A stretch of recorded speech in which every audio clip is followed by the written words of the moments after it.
This is a city that, by all accounts, should not exist.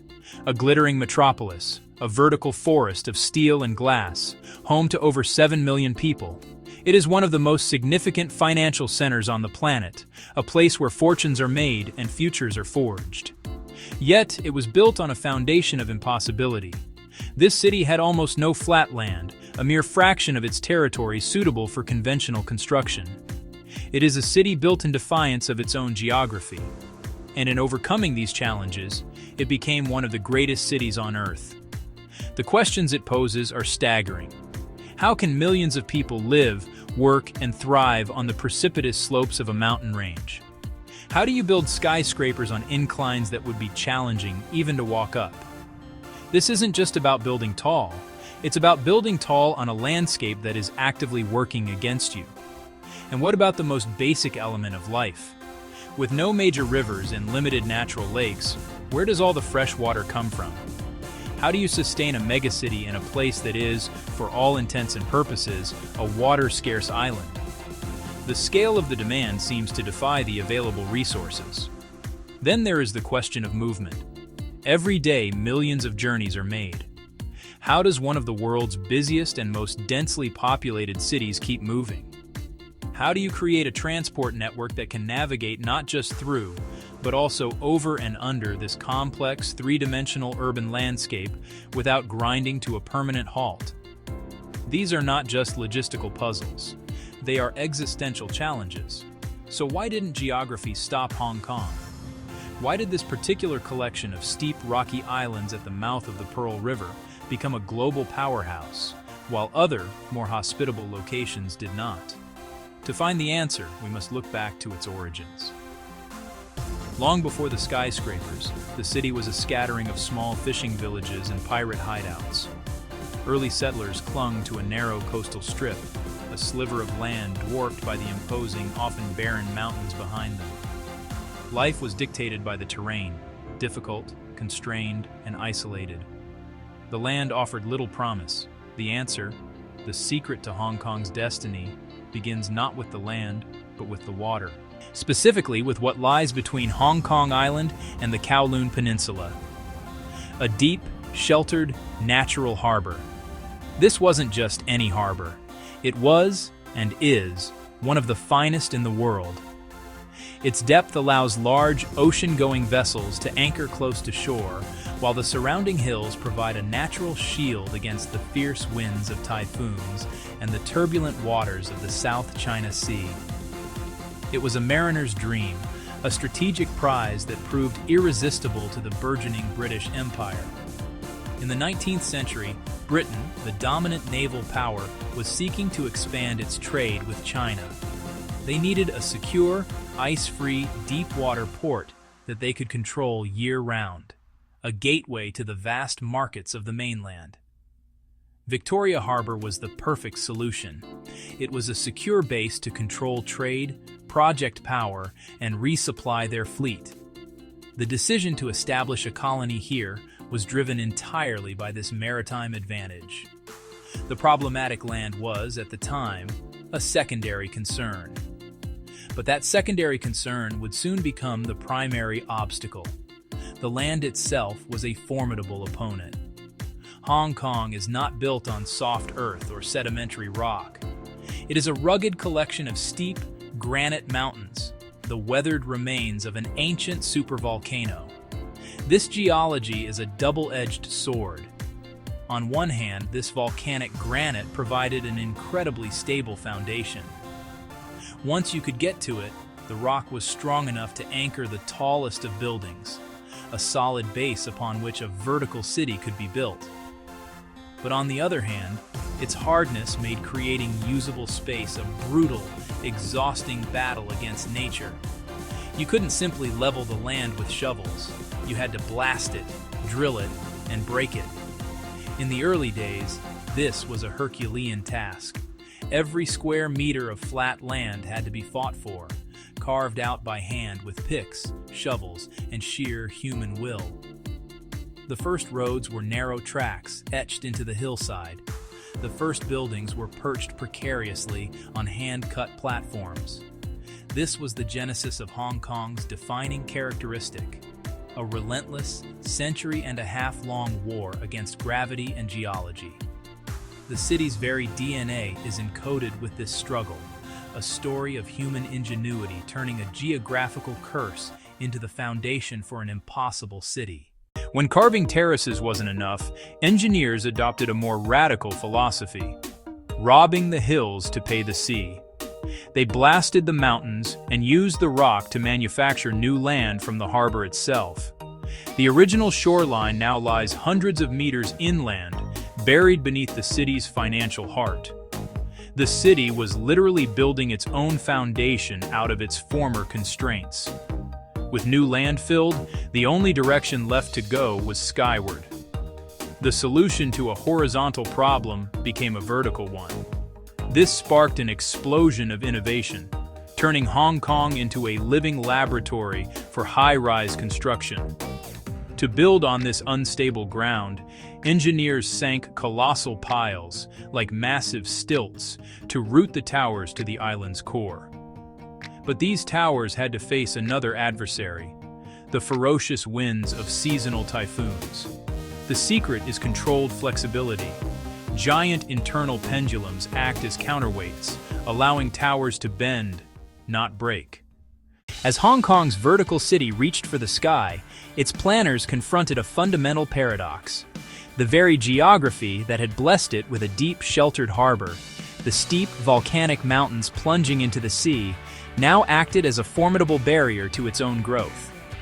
The dense urban corridors of Hong Kong Island and Kowloon, separated by Victoria Harbor and hemmed in by rugged peaks, were becoming victims of their own success. With the city built, a new challenge arose, one not of height, but of breadth, connection. The surface, already a canyon of steel and glass, had no more room to give. Building new roads would mean demolishing priceless real estate, an economic impossibility. The existing arteries were sclerotic, choked with traffic. For the city to function, to breathe, to grow, it needed a new dimension. If you cannot build on the surface, you must build beneath it. This wasn't just an option, it was an imperative. The solution lay in burrowing, in carving out a new frontier, not in the wilderness, but deep within the earth and under the sea. And so, Hong Kong constructed a second hidden city, a vast, intricate network of tunnels that act as the true circulatory system of the metropolis. This subterranean world is far more than just a collection of transport passages. It is a fully integrated, multi-layered infrastructure marvel. Alongside the arteries for cars and trains run the vital conduits for water mains, the high-voltage cables that power the city's lights, and the fiber optic veins that carry its data. This hidden network ensures that the visible city above can function seamlessly, its complex needs met by an infrastructure that is largely out of sight and out of mind. It is the city's engine room, its plumbing and its nervous system, all buried deep within the granite and beneath the waves. The first great challenge was conquering Victoria Harbor. For over a century, the only way across was by ferry. To unite the two halves of the city with a permanent high-capacity link, engineers turned to a remarkable method, the immersed tube. Instead of attempting to bore through the unpredictable geology of the seabed, they decided to build the tunnel on the surface and sink it into place. The process was a masterpiece of marine engineering. First, a massive trench was dredged across the harbor floor. On land, colossal, watertight tunnel sections, each the size of a multi-story building, were fabricated from reinforced concrete. These enormous segments were sealed at both ends, allowing them to be floated out into the harbor like giant barges. Towed into precise alignment over the trench, they were then carefully flooded, sinking slowly and controllably to the seafloor. Once in place, massive rubber gaskets called Gina seals were compressed to create a waterproof connection, and the water was pumped out, creating dry passages deep beneath the busy shipping lanes. The opening of the first cross-harbor tunnel in 1972 was revolutionary, reducing a 1-hour ferry journey to a 10-minute drive and physically binding the city together as never before. but roads alone could never solve the problem of moving millions. The sheer density of Hong Kong's population required a solution with unparalleled efficiency and capacity. An even more ambitious vision was needed to move the sheer mass of humanity. The answer was the Mass Transit Railway, or MTR. Conceived in the 1960s and brought to life in 1979, the MTR was more than just a new subway line. It was a fundamental reimagining of urban mobility. The goal was not simply to provide transport, but to create a system so reliable, so convenient, and so deeply integrated into the urban fabric that it would become the default choice for the majority of the population. It was a colossal bet on public transport as the primary organizing principle of the city's daily life. Today, that bet has paid off spectacularly. The MTR is the high-speed spine of Hong Kong, a system renowned globally for its breathtaking efficiency. Carrying over 4 million people a day, it operates with a near-legendary 99.9% on-time reliability. This isn't just a statistic, it's the daily lived experience of millions of commuters who depend on its clockwork precision. Trains arrive every 2 to 3 minutes during peak hours, a constant pulsing rhythm that dictates the tempo of the city itself. This relentless frequency is the key to its success, transforming the system from a simple mode of transport into a continuous flow, a human conveyor belt on a metropolitan scale. The genius of the MTR, however, extends far beyond the tracks. Its design philosophy is one of total integration. Stations are not just holes in the ground, they are multi-level subterranean hubs, vast and intricate interchanges that connect directly to the foundations of the city above. From a single station, a commuter can emerge directly into the lobby of their office tower, the atrium of a shopping mall, or the entrance to their apartment complex. This creates a seamless, weatherproof world, a network of climate-controlled passages that allows residents to live, work, and shop without ever stepping outside. This rail plus property model, where the MTR Corporation develops the real estate above its stations, has not only funded the network's expansion, but has also profoundly shaped the city's urban form, creating dense, transit-oriented communities. While the future was being built underground, the surface was not abandoned. Instead, it was optimized. On the crowded streets, planners doubled down on verticality, not with buildings, but with transport. The iconic double-decker bus became a moving skyscraper, a clever way to double passenger capacity without doubling the vehicle's footprint on the congested road. These tall, narrow vehicles are specifically designed to navigate the city's tight corners and steep inclines. Similarly, the historic tramways, affectionately known as the Ding Ding, continue to serve the northern corridor of Hong Kong Island. As the world's only fully double-decker tram fleet, they offer a slow, scenic, yet remarkably efficient service, carrying thousands of passengers a day along one of the city's busiest and most historic thoroughfares. It's a living example of maximizing space on a narrow, linear route. The final layer of this transport tapestry was woven not on the ground, but in the air. To separate people from vehicles and create safe, efficient pedestrian routes, the city built an extensive network of elevated walkways and footbridges. These skyways link buildings, transport hubs, and public parks, creating a second-level pedestrian city suspended above the noise and fumes of the streets below. This intricate layering created a truly three-dimensional city, a place where movement happens simultaneously on multiple planes, deep underground in the silent rush of the MTR, on the bustling streets with its double-decker buses and trams, and in the air along the tranquil pedestrian skyways. It is a symphony of motion, a carefully orchestrated system designed to keep a city of millions in constant, fluid movement. For a city built on defying its own geography, the most fundamental challenge was not rock or sea, but something far more elemental. A city of millions needs life's most essential resource, fresh water. Surrounded by the vast, undrinkable South China Sea and lacking any major rivers or natural lakes, Hong Kong's existence has always been precarious. Its subtropical monsoon climate delivers torrential rains for half the year, followed by a long, pronounced dry season. This boom and bust cycle of rainfall meant that from its earliest days, the city lived under the constant threat of drought. As the population exploded in the post-war decades, this threat escalated into a full-blown crisis. The existing local reservoirs, themselves impressive feats of engineering carved into the hillsides, were simply no longer enough. The breaking point came in 1963, a year of severe drought that etched itself into the city's collective memory.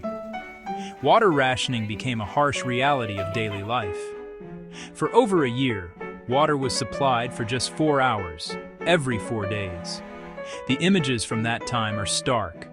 Endless queues of people, buckets in hand, waiting patiently at public standpipes for their meager allotment. The crisis paralyzed industries, strained public health, and laid bare the city's ultimate vulnerability. It was a clear and urgent message. For Hong Kong to survive and prosper, it needed to secure a water source that was both vast and reliable, a source that transcended the limitations of its own territory. The solution was a lifeline from the north, an ambitious plan, born from necessity, to import vast quantities of fresh water from the mainland. The source would be the Dongjiang, or East River, a major tributary of the Pearl River in the neighboring Guangdong province. But this was not a simple matter of turning on a tap. The water had to be transported over a significant distance, requiring a monumental system of aqueducts, tunnels, and powerful pumping stations to lift the water over natural ridges and into Hong Kong's reservoir network. The Dongjiang Shenzhen Water Supply Scheme, or Dongshan, was an unprecedented feat of cross-border cooperation and engineering. Completed in just 1 year, its first phase was a testament to the urgency of the situation. Over the decades, this system has been continuously upgraded and expanded, becoming a complex, multi-stage artery pumping billions of gallons of water southwards each year. This single, vital connection effectively ended the era of chronic water shortages, underwriting the city's continued growth and development. It was a profound geopolitical and engineering statement. Hong Kong's future was now inextricably linked to the resources of the mainland. But importing water was only half the battle.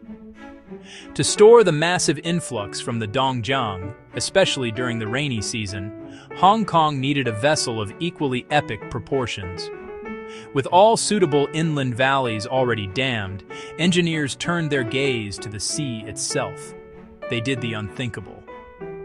The plan was to take a natural sea channel, the Kunming Strait, which separated Hai Island from the Sai Kung Peninsula, and transform it into a freshwater lake. The scale of the Hai Island Reservoir project was staggering. First, they built 3 smaller dams to seal off the western end of the strait. Then, at the exposed eastern end, they constructed 2 colossal main dams built from over 10 million cubic meters of rockfill to hold back the full force of the Pacific Ocean. These were not conventional dams. They were engineered mountains. Once the channel was sealed, a 6-month-long operation began to pump out the 200 billion gallons of trapped seawater. Only then could the vast, empty basin begin to fill with fresh water from its own catchment and the Dongjiang supply. When it was completed in 1978, it more than doubled Hong Kong's water storage capacity. They had literally created a massive freshwater lake out of the ocean, a breathtaking act of landscape transformation that remains one of the world's most audacious water engineering projects. This same spirit of radical engineering, of bending geography to human will, was applied to every facet of the city's growth. But perhaps no project better encapsulates this relentless war on geography than the airport that shouldn't exist. For decades, Hong Kong was served by Kai Tak Airport, a facility as famous as it was infamous. Its single runway jutted out into Victoria Harbor, and its approach path was legendary. Pilots had to navigate a tight, low-altitude turn guided by a giant orange and white checkerboard painted on a hillside before dropping sharply between densely packed apartment buildings to land. It was a thrilling spectacle, but a logistical nightmare. By the 1980s, Kai Tak was dangerously overstretched. It was operating far beyond its design capacity, with no room to expand, and the constant deafening noise was a major source of stress for the hundreds of thousands of residents living directly under its flight path. A new airport was not a luxury. It was a critical necessity for Hong Kong to maintain its status as a global hub for trade and finance. The question was not if, but where. In a city with virtually no large, flat, empty spaces, the answer was nowhere, so they decided to build it. With no flat land available, they chose a spot in the open sea, off the coast of Lantau Island. The plan was audacious. Take two small, mountainous islands, Chek Lap Kok and Lam Chau, and obliterate them. They would level these islands, use the excavated rock and soil as fill material, and combine it with vast quantities of sand dredged from the seabed to build a new one from scratch. The Airport Core program was one of the largest construction projects in human history. A fleet of the world's most advanced dredgers worked around the clock, sucking up hundreds of millions of cubic meters of marine sand and depositing it within a perimeter of seawalls. Simultaneously, an army of excavators and trucks systematically dismantled the two existing islands, reducing their peaks, which stood over 100 meters high, to a flat platform just a few meters above sea level. In just a few years, they created a massive artificial island, Chek Lap Kok, covering 12.5 square kilometers, an area larger than the entire Kowloon Peninsula. They had not just built an airport, they had manufactured the very ground it stood on. But creating the island was only the beginning. This new airport was miles away from the city's urban core. It needed to be connected. This sparked a cascade of yet more mega projects, a high-speed rail link, a multi-lane expressway, and a series of bridges and tunnels to span the channels between the new airport and the city. The centerpiece of this new transport artery is the Tsing Ma Bridge, a magnificent suspension bridge that, at the time of its opening, was the world's longest to carry both road and rail traffic. Its two decks accommodate cars and trucks on top, with two railway tracks and a sheltered emergency carriageway tucked below, ensuring the airport link remains open even during the most severe typhoons. The entire project was the culmination of every lesson learned in Hong Kong's long battle with its environment. Rob the hills, pay the sea, and connect it all with a seamless web of bridges and rail. It was a system of systems, an integrated solution on a scale the world had rarely seen. This relentless struggle for space, for water, for connection, has a profound and deeply personal human cost. The same ingenuity that built islands in the sea and turned oceans into reservoirs was also turned inward, to solve the most pressing challenge of all: how to house millions of people on a tiny sliver of habitable land. The story of modern housing in Hong Kong begins with a disaster. On Christmas Day in 1953, a massive fire swept through the Shek Kip Mei squatter camp, leaving over 50,000 people homeless overnight. This catastrophe forced the government into a new role, that of a mass housing provider. The initial resettlement blocks were rudimentary, focused on basic shelter and sanitation. But they marked the beginning of one of the world's most extensive and ambitious public housing programs. Over the next decades, this program would transform the city's skyline and social fabric, replacing sprawling hillside shantytowns with vast estates of high-rise towers. Today, nearly half of Hong Kong's population lives in some form of public or subsidized housing. These estates are not just buildings, they are vertical cities, complete with their own schools, markets, and transport links, a testament to a social contract built on the promise of a safe and permanent home. Yet, the same forces of constrained geography and intense economic demand that pushed skyscrapers higher also created one of the world's most expensive and unforgiving private housing markets. For those outside the public system, the reality is a life lived vertically, often in astonishingly small spaces. The scarcity of land makes every square foot a precious and costly commodity. This has led to an entire culture of spatial efficiency, of micro-apartments where furniture must be transformable, where the living room becomes the bedroom at night, and every object must have its place. Architects and designers are constantly innovating, finding new ways to make tiny spaces livable and functional. But for many, the pressure is immense.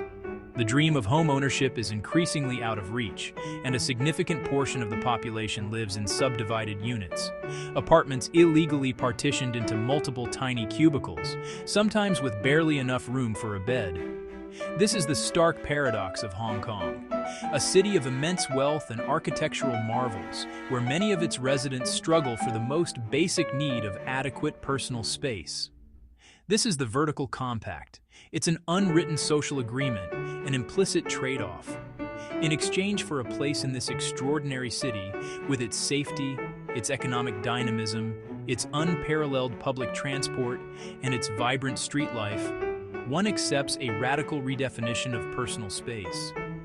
Life is not lived within the four walls of an apartment. It spills out. The city itself becomes the living room. The bustling wet markets, the neighborhood parks, the efficient MTR system, the network of air-conditioned pedestrian skyways. These are the shared spaces that make high-density living not just tolerable, but in many ways successful.